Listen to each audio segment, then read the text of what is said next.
Welcome students. দেখো, আজকে আমরা রেজোনেন্স নিয়ে আলোচনা করব, যার বাংলা নাম তোমরা জানো সংস্পন্দন।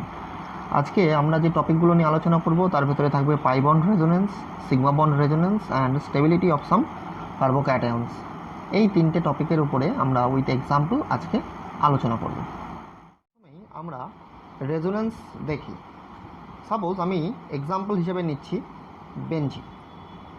দেখো, বেনজিনের ক্ষেত্রে এইভাবে ডবল বন্ডগুলো থাকতে পারে, অর এইভাবে কিন্তু বেনজিনের ডাবল বন্ড থাকতে পারে।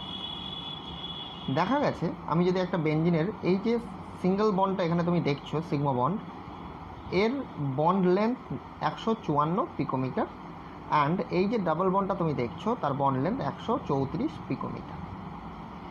বেনজিনের কোনো পার্টিকুলার স্ট্রাকচার নেই, এই এক এবং এই 2 নম্বর স্ট্রাকচারের মিলিত ফল হচ্ছে বেনজিনের আলটিমেট স্ট্রাকচার, দ্যাট ইজ এইটা। তার মানে কি, ডবল বন্ড এবং সিঙ্গেল বন্ড অল্টারনেট পজিশনে থাকার জন্য এই পাই বন্ডটা এইভাবে ভেতরে মুভমেন্ট করছে, যার জন্য এইভাবে বেনজিনটাকে কিন্তু লেখা হয়। তোমরা ডিরেক্টলি বেনজিনটাকে এইভাবে লিখতে পারো। আচ্ছা, দেখা গেছে ওভারঅল বেনজিনের যে বন্ড লেন্থ, বেনজিনের টোটাল কার্বন কার্বন বন্ড আছে 6টা, ওভারঅল যে বন্ড লেন্থ সেটা দেখা যাচ্ছে 139 পিকোমিটার। জাস্ট এটা একটু বলে রাখলাম, রেজোনেন্স পড়াতে গেলে এটা একটু প্রয়োজন। তো রেজোনেন্সের ক্ষেত্রে দেখা গেছে যে পাই বন্ড রেজোনেন্স বর্তমান, পাই বন্ড রেজোনেন্স সম্পন্ন হয়। অর্থাৎ বেনজিনের ভেতরে প্রথম কথা হচ্ছে কতগুলি পাই বন্ড বর্তমান সেটা তোমাকে একটু জানতে হবে। বেনজিনে 3টে পাই বন্ড বর্তমান, 1 2 3, এবং বাদবাকি বন্ডগুলো সব সিগমা, অর্থাৎ এইটা 1 2 3 4 5 6টা, এবং এখানে যে হাইড্রোজেনগুলো থাকে C6H6 এই হচ্ছে 6টা, টোটাল 12টি সিগমা বন্ড বেনজিনে বর্তমান। তাহলে সিগমা 12টি আর পাই 3টি। মনে রাখবে, কার্বন কার্বন এক বন্ধন সর্বদা সিগমা বন্ড, ডাবল বন্ড থাকলে একটা সিগমা একটা পাই। পাই বন্ড রেজোনেন্স কিন্তু একটু একটা ইমাজিনারি স্ট্রাকচার, ঠিক আছে? কোনো যে এক্সিস্টেন্স, সেই এক্সিস্টেন্স বা অস্তিত্ব কিন্তু এই ইমাজিনারি স্ট্রাকচারে নেই। এটা কিন্তু একটা ধারণা, ইমাজিনারি স্ট্রাকচার। অর্থাৎ যত বেশি বেশি করে পাই বন্ডগুলো মুভমেন্ট হবে তাদের স্টেবিলিটি কিন্তু তত বেশি হবে। সাপোজ আমি একটা যৌগ, এখানে একটা কার্বোক্যাটায়ন, তার রেজোনেন্স আমরা একটু দেখে নিই। সাপোজ এরকম একটা স্ট্রাকচার আমাদের আছে, অ্যালাইল কার্বোক্যাটায়ন, এই বন্ডটা এখানে চলে আসতে পারে, ফলে আমরা দুটো কিন্তু আরএস এখান থেকে পেতে পারি এইভাবে, ঠিক আছে? আমি তাহলে কটা আরএস পেলাম? একটা, আর এই একটা দুটো আমি আরএস এখান থেকে পেতে পারি। যত বেশি রেজোনেন্স হবে তার স্টেবিলিটি তত বেশি হবে, জাস্ট এটা একটু মনে রাখো। আচ্ছা, নেক্সট আমি সাপোজ নিচ্ছি অ্যাসিটেট আয়ন, CH3COO মাইনাস। দেখো মাইনাসটা এখানে পড়লো, ডাবল বন্ডটা খুললো, কি রেজোনেন্স পেলাম এখান থেকে, কি আরএস পেলাম? CH3CO মাইনাস ডাবল বন্ড ও। তাহলে প্রথম প্রশ্ন হচ্ছে কেন আমি আরএস রেজোনেন্স করব? রেজোনেন্স করার ফলে যে কোনো একটা পরমাণুর উপরে যদি চার্জ থাকে, সেই কার্বোক্যাটায়ন হোক, কার্বনায়ন হোক বা অন্য কোনো অ্যানায়ন হোক, সেগুলো কিন্তু স্টেবিলিটি লাভ করে। যত বেশি বেশি রেজোনেন্স হবে, যত বেশি বেশি মুভমেন্ট হবে, তত বেশি বেশি কিন্তু ওরা স্টেবিলিটি লাভ করবে। যেমন সাপোজ ফর এক্সাম্পল আমি কার্বনেট আয়ন নিচ্ছি, CO3 মাইনাস। দেখো এই বন্ডটা এখানে পড়তে পারে, এটা এখানে খুলতে পারে, এটা ডাবল বন্ড ও হলো, এটা ও মাইনাস হলো, এটা ও মাইনাস যেমন ছিল তেমন থাকলো।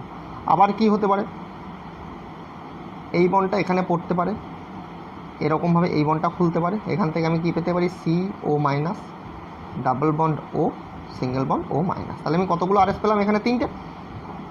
তাহলে ওভারঅল আমি যদি কার্বনেটের স্ট্রাকচার আমাকে কেউ লিখতে বলে, তাহলে আমি কী লিখবো? এর যে সিগমা বন্ডগুলো আছে সেগুলোকে প্রথমে দিয়ে দিলাম।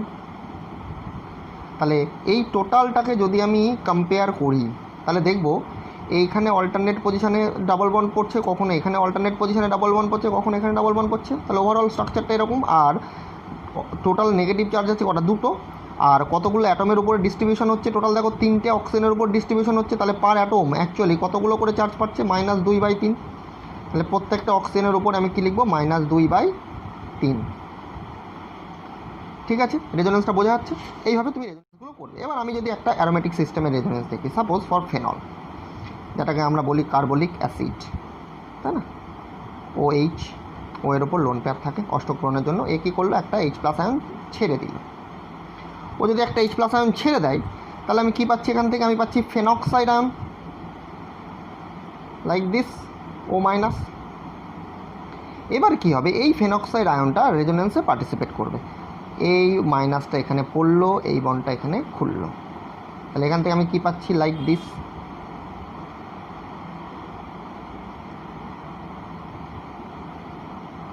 মাইনাসটা বন্ডে পড়বে আর যে ডাবল বন্ড আছে সেটা খুলবে নেক্সট কার্বনের মাথার ওপর। এটা জাস্ট মনে রাখবে, পড়বে বন্ডে, খুলবে মাথায়।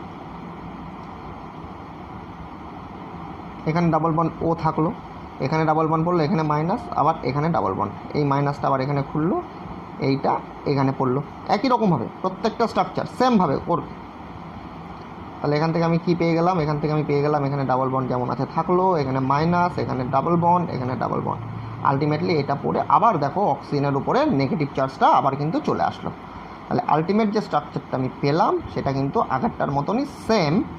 ও এর উপর মাইনাস থাকলো, শুধু বন্ডের ওরিয়েন্টেশনগুলো পাল্টে গেল। দেখো দুটোর ভিতরে পার্থক্য হলো, এখানে যেখানে যেখানে ডাবল বন্ড আছে এখানে সেখানে সেখানে সিঙ্গেল বন্ড, আর অল্টারনেট পজিশনে ডাবল বন্ড। তাহলে this is the resonance of phenoxide ion, phenol থেকে প্রাপ্ত ফেনক্সাইড আয়ন। তাহলে এখান থেকে আমি প্রমাণ করতে পারি যে ফেনল একটা আম্লিক যৌগ। তাহলে আমি কীভাবে ব্যাখ্যা করব, ফেনল যদি H+ আয়নটাকে ছেড়ে দেয় তাহলে আমি ফেনক্সাইড আয়ন পাচ্ছি। এই ফেনক্সাইড আয়নের যে ও এর উপর মাইনাসটা আছে সেটা কী করছে, এইভাবে RS এর মাধ্যমে, RS মিনস রেজোনেটিং স্ট্রাকচার, এই RS এর মাধ্যমে রেজোনেটিং স্ট্রাকচার গঠনের মাধ্যমে, রেজোনেন্সের মাধ্যমে ও কিন্তু ডিস্ট্রিবিউট হয়ে যাচ্ছে। বা যত বেশি মাইনাসটা ডিস্ট্রিবিউট হবে তত সেই অ্যানায়নের স্টেবিলিটি কিন্তু বেশি হবে। একই রকমভাবে তুমি অ্যানিলিনের ক্ষেত্রে করতে পারো, আবার ওয়ের লোন পেয়ার দিয়েও কিন্তু তুমি রেজোনেন্স করতে পারো। যেমন আমি যদি অ্যানিলিনের ক্ষেত্রে দেখি, suppose for aniline NH2 lone pair আছে, double bond double bond double bond. এই লোন পেয়ার দুটো লোন পেয়ার মানে একটা বন্ড, দুটো ইলেকট্রন মানে একটা বন্ড। তাহলে বন্ডটা এখানে পড়লো, এইটা এখানে খুলে গেল। দেখো আগেরবারের মতন সেম, আগেরবার H+টাকে ছেড়ে দিয়ে করেছিলাম, তুমি ফেনলে ডিরেক্টও করতে পারো। এখানে NH2+ হলো, এখানে মাইনাস পড়লো, যার উপরে পড়বে সেটা মাইনাস হবে। এই বন্ডটা আবার এখানে পড়লো, আবার এখানে খুললো, পরপর তুমি এইভাবে কিন্তু RSগুলো করে ফেলতে পারবে ETC। তাহলে একই রকমভাবে আগেরটার মতন সেমভাবে এখানে RSগুলো করবে, ঠিক আছে। আর এইবার আমি তোমাদেরকে যে পাই বন্ড রেজোনেন্স দেখালাম এগুলো কিন্তু বিভিন্ন স্ট্রাকচারের জন্য তুমি করতে পারো। আবার দেখো ফর কার্বোক্যাটায়ন, সাপোজ তোমাকে বললো যে কার্বোক্যাটায়নের যে রেজোনেন্স একটু আলাদা। Suppose benzyl carbocation CH2+। দেখো এইখানে প্লাস চার্জ পড়া মানে আমি আগের ভিডিওতেই বলেছি তোমাদের ইলেকট্রনের ঘাটতি আছে এখানে। এ কী করলো, এখান থেকে বন্ডটাকে টেনে নিল নিজের দিকে। তাহলে আমি এখান থেকে একটা রেজোনেটিং স্ট্রাকচার পেয়ে গেলাম। কি পেলাম, এখানে ডাবল বন্ড হলো। আর যেহেতু এই বন্ডটা এখান থেকে গেছে, ফলে এখানে কি আদান পড়লো, প্লাস আদান পড়লো। আর বাদ বাকি যে ডাবল বন্ডগুলো ছিল সেগুলো অ্যাজ ইট ওয়াজ একই রকমভাবে থাকবে। এই বন্ডটা এখানে সরে গেল, মানে যেখানে ফাঁকা হবে ঠিক বাতাস যেমনভাবে বয় একই রকমভাবে ও কিন্তু ছুটে যাচ্ছে, যে অর্থাৎ নিম্নচাপ বিশিষ্ট অঞ্চলের দিকে উচ্চচাপ থেকে ইলেকট্রন চলে যাচ্ছে। একই রকমভাবে এখানেও দেখো এইভাবে চলে আসলো। ফলে আমরা এখান থেকে কিন্তু পজিটিভ চার্জটাকে ডিস্ট্রিবিউশন করে দিতে পারছি বিভিন্ন কার্বনের উপরে, একই কার্বনের উপরে থাকবে না। মনে করো পজিটিভ চার্জ একটা টেনশান যদি আমরা ছড়িয়ে দিই তাহলে কী হবে, আমাদের মাথায় অনেক বেশি হালকা লাগবে। এরকম পজিটিভ চার্জটাকেও আমাদের কী করতে হবে, ছড়িয়ে দিতে হবে। ফলে কী হবে, একই পরমাণুর উপরে আর পজিটিভ চার্জ থাকবে না। ফলে কী হবে, সিস্টেমটা পুরো স্টেবিলিটি রিগেইন করবে। এইভাবে তোমরা রেজোনেন্সগুলো করবে।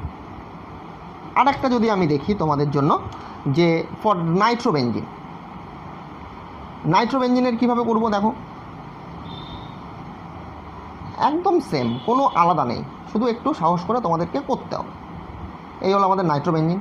দেখো এই বন্ডটা এখানে গেল, এইটা খুলে গেল। তাহলে আমি এখান থেকে কি স্ট্রাকচার পাচ্ছি, এখানে ডাবল বন্ড ঠিক যেভাবে আসছে, এখানে মাইনাস, এখানে ও এর ওপর মাইনাস, এখানে প্লাস। এটা এখান থেকে গেছে মানে এখানে পজিটিভ চার্জ পড়লো, বাদ বাকি এইটা আসলো। তারপর আবার এ এখান থেকে সরে আসলো, উপরে যেমন ছিল তেমন আছে, কারণ প্রথম স্ট্রাকচারে আমি উপরে যা চেঞ্জ করার করে নিয়েছি। এবার যা চেঞ্জ হবে, এখানে বন্ডটা আসলো, এখানে ছিল, আর এখানে একটা পজিটিভ পড়লো। এইভাবে পরপর স্ট্রাকচারগুলো কিন্তু চলতে থাকবে, ঠিক আছে। তাহলে এই যে ইলেকট্রন উইথড্রয়িংয়ের মাধ্যমে কীভাবে রেজোনেন্স হচ্ছে সেটা আমি দেখালাম, এবং ইলেকট্রন ডোনেটিংয়ের মাধ্যমে কীভাবে রেজোনেন্স হচ্ছে সেটা আমি তোমাদেরকে এখানে দেখিয়ে দিলাম। নেক্সট আমি তোমাদের যেটা বলবো সেটা আমাদের সিগমা বন্ড রেজোনেন্স। দেখো এটা একদম একটু আলাদা জিনিস। পাই বন্ডের রেজোনেন্স তোমরা জাস্ট শিখলে, এবার তোমরা সিগমা বন্ডের রেজোনেন্সটা একটু ভালো করে লক্ষ্য করো। দেখো আমি একটা স্ট্রাকচার নিচ্ছি,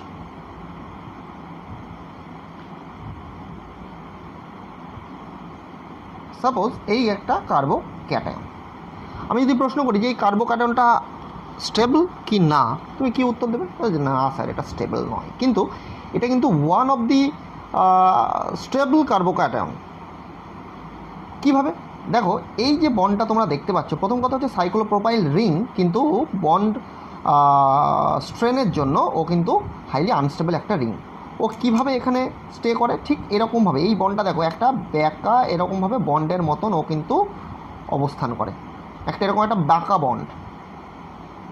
তো স্ট্রেনের জন্য এই বন্ডটা কী হয়, এরকম বেঁকে যায়। দেখো আমি যদি মডেলে তোমাদেরকে দেখাই, দেখো এটা আমাদের একটা মডেল, এই স্ট্রাকচারটাকে আমি লিখেছি, জাস্ট লক্ষ্য করো এটাকে। দেখো এই যে কার্বন কার্বন যে সাইক্লোপ্রোপাইল যে বন্ড, এই দেখো এই বন্ডটা, এই অপোজিটের যে বন্ডটা, এই নিচের বন্ডটা, এগুলো দেখো সব বাঁকা অবস্থায় আছে। এই সাইক্লোপ্রোপাইল রিংয়ে ডিউ টু স্ট্রেন এই মলিকুলের এই বন্ডগুলো কিন্তু এইভাবে বেঁকে অবস্থান করে, যার জন্য এই বন্ডগুলো প্রচণ্ড স্ট্রেনড। এই বন্ডগুলো সবসময়ের জন্য চাইবে যে আমি ব্রেক করব, ফলে কী হবে, এই সিস্টেমটা একটু হলেও স্টেবিলিটি গেইন করবে। লক্ষ্য করো তাহলে কী হবে, যদি এই বন্ডটাকে আমি ব্রেক করি তাহলে কি এই বন্ডটা ব্রেক করে এখানে চলে আসবে। এই বন্ডটা একটু স্টেবিলিটি গেইন করার জন্য এখানে যে এই কার্বনটা আছে, কার্বনের উপর পজিটিভ চার্জ, একটু আগেই বললাম CH2+, এই বন্ডটা খুলে কী হবে, এইখানে পড়ে যাবে। তাহলে কী হবে, এই সিস্টেমটা স্ট্রেন ফ্রি হবে, ফলে ও কিন্তু স্টেবিলিটি গেইন করবে। কীভাবে দেখো বন্ডটা ব্রেক করছে, সাপোজ এই বন্ডটা এখানে ভেঙে গেল টু গেইন দি স্টেবিলিটি। তাহলে এখান থেকে আমি কী স্ট্রাকচার পেতে পারি? এখান থেকে আমি পেতে পারি এইভাবে, এখানে ডাবল বন্ড পড়লো CH2, কার্বনের পজিটিভ চার্জটা নিউট্রাল হলো, অ্যান্ড এই বন্ডটা যেমন ছিল তেমন থাকলো, এই দিকে একটা জাস্ট যেহেতু বন্ডটা ভেঙেছে এখানে একটা পজিটিভ চার্জ পড়লো। অর আমি আরেকটা কী পেতে পারি, এই দিকের বন্ডটা না ভেঙে এই দিকের বন্ডটা মে ব্রেক, এদিকের বন্ডটাও ভাঙতে পারে। তাহলে আমি সেখান থেকে স্ট্রাকচার কী পাবো, ঠিক এরকম আগেরটার মতনই, প্রায় সেম। ঠিক আছে, তাহলে কী হবে, এই ধরনের রিং যদি থাকে, এই সিগমা বন্ড রেজোনেন্সের মাধ্যমে ও কিন্তু বন্ডটা ব্রেক করে যাবে। তোমরা জাস্ট মডেলে দেখলে যে বন্ডটা যেহেতু বাঁকা থাকে, এ কিন্তু ভেঙে গিয়ে এইখানে এই কার্বন কার্বনের মধ্যেখানে কিন্তু চলে আসবে। ঠিক আছে, this is call the sigma bond resonance. দেখো এই সিগমা বন্ড রেজোনেন্সের জন্যই কিন্তু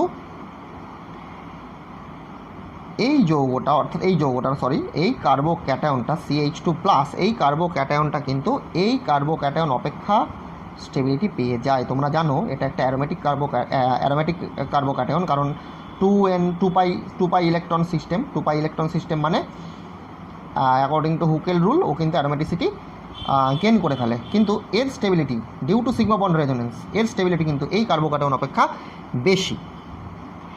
এবং এই কার্বো ক্যাটায়নের স্টেবিলিটি তোমরা জাস্ট একটু আগে যে রেজোনেন্সটা করলে, অর্থাৎ বেনজাইল কার্বো ক্যাটায়ন, সেটা অপেক্ষাও কিন্তু বেশি। অর্থাৎ রেজোনেন্সের ফলে এই কার্বো ক্যাটায়নটা স্টেবিলিটি লাভ করছিল, সিগমা বন্ডের রেজোনেন্সের মাধ্যমে প্রাপ্ত এই কার্বো ক্যাটায়নটা সিগমা বন্ড রেজোনেন্সের মাধ্যমে এই কার্বো ক্যাটায়ন অপেক্ষা কিন্তু বেশি স্টেবিলিটি লাভ করে। এটা একটু ভালো করে মনে রাখবে। এমনকি আমি যদি এই যৌগটাকে তোমাদেরকে একটু চেনাই, দেখো লক্ষ্য করো এই যৌগটাকে,